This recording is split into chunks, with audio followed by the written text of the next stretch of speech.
I am Dr. Scott McGill, Executive Director of Veterans in Defense of Liberty. And welcome to Vets Talk, the veterans' take on our world today, fair, unbalanced, and courageously honest. Today we are honored to present one of the most powerful patriotic pieces I have ever seen, written by Don Federer for our good friends at Grass Tops USA. Don said, "Every year between Memorial Day and the 4th of July, I make a pilgrimage to a place where America began, the battlefield in Concord, Massachusetts.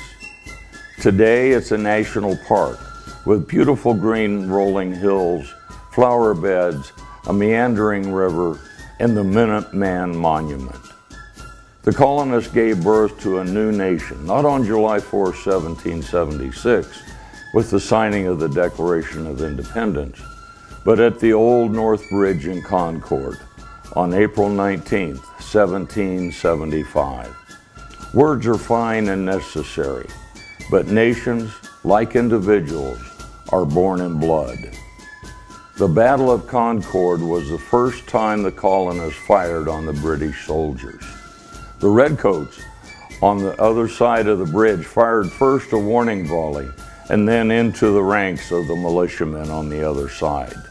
Isaac Davis, commanding a company from a nearby action, was shot in the heart and died on the spot.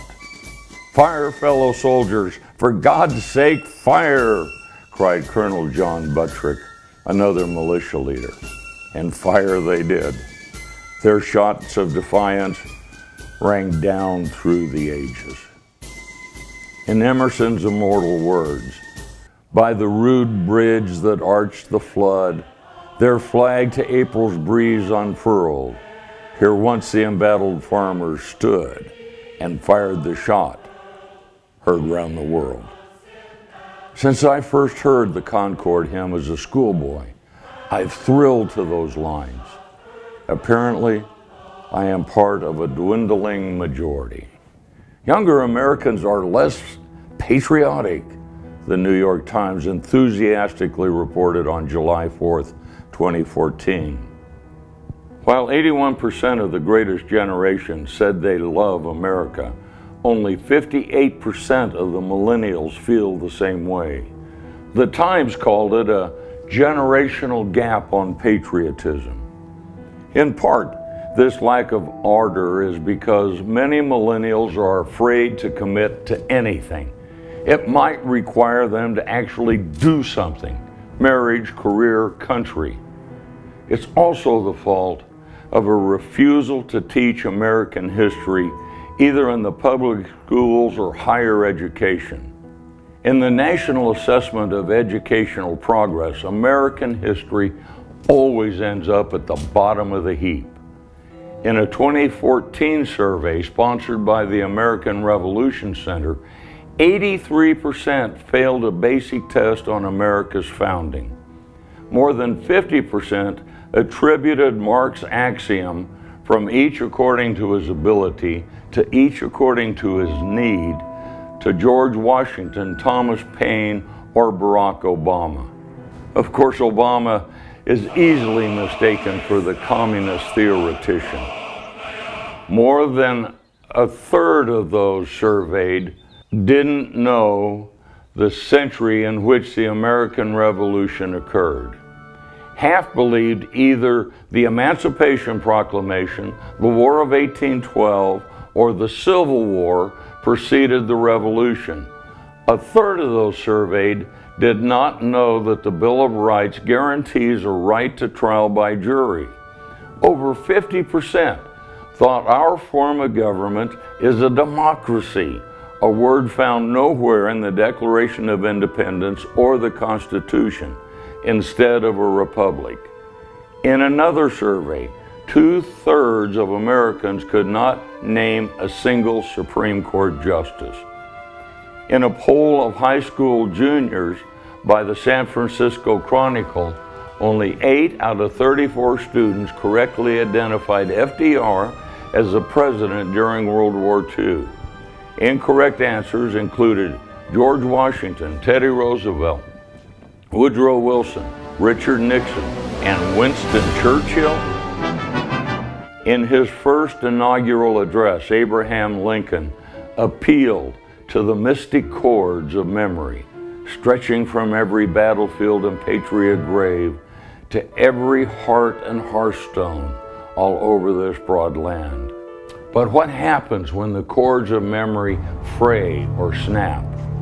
What happens is 8 years of Barack Obama, Hillary Clinton, one of the most corrupt politicians in America, almost elected president.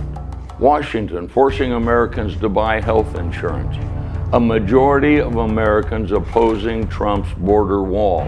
60% according to an April Pew Research poll. The Supreme Court ruling 2 men or 2 women have a constitutional right to marry. The fantasy that Islam somehow had something to do with the founding of America. Those who believe the Constitution mandates a wall of separation between church and state, 67% in one poll. And those who want to get guns off the street or off the village green.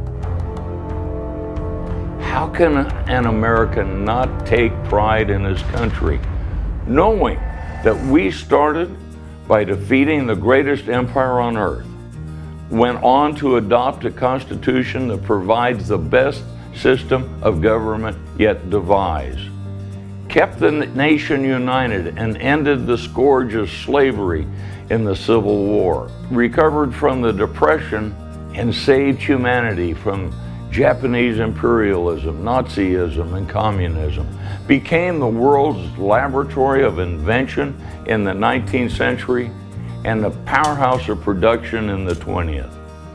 All the while creating a middle class in rights and prosperity. Only the pathetically ignorant or the soul dead could fail to love such a country. Breathes there a man with a soul so dead, who never to him once has said, "This is my own, my native land"?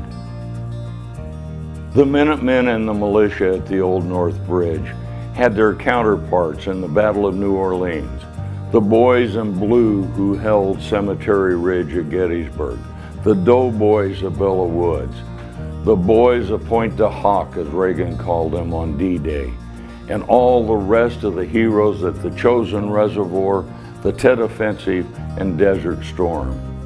Tragically, we are raising a generation of historical illiterates. The zombies of horror movies consume human flesh. America's zombies are eating this nation's heart and consuming its spirit. This has been Vets Talk, the veterans' take on our world today, fair, unbalanced, and courageously honest.